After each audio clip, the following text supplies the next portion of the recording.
হার দিয়ে বিশ্বকাপ শুরু করলেও অবশেষে পয়েন্টের মুখ দেখল চেকিয়া আর দক্ষিণ আফ্রিকা। এই গ্রুপের ম্যাচে দুদলই মাঠ ছাড়ল এক এক গোলের সমতা নিয়ে, আর তাতে বিশ্বকাপে দুদলই টিকিয়ে রাখল নকআউটে যাওয়ার সম্ভাবনা।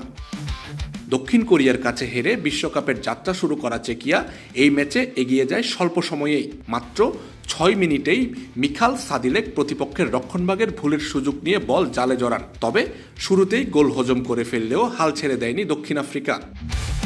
পুরো সময় জুড়ে আক্রমণ হতে থাকে চেকিয়ার গোলকে কেন্দ্র করে। দক্ষিণ আফ্রিকার পা থেকে বল কেড়ে নেওয়া যেন সম্ভবই হচ্ছিল না ইউরোপের দলটির জন্য। রুচি চানাচুর 300 গ্রাম ও 500 গ্রামের ফ্যামিলি প্যাক, এক প্যাকে পুরো পরিবার। যদিও দুর্বল ফিনিশিং আর চেকিয়ার রক্ষণভাগের বাধা কাটিয়ে গোল দেওয়া সম্ভব হয়নি দক্ষিণ আফ্রিকার পক্ষে।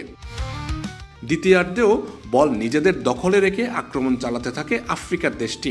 সময়ে সময়ে সুযোগ তৈরি করতে পারলেও ম্যাচে সমতা ফেরাতে পারেনি তারা। তবে সুযোগ এসে যায় নির্ধারিত সময় শেষ হওয়ার মিনিট 10 আগে।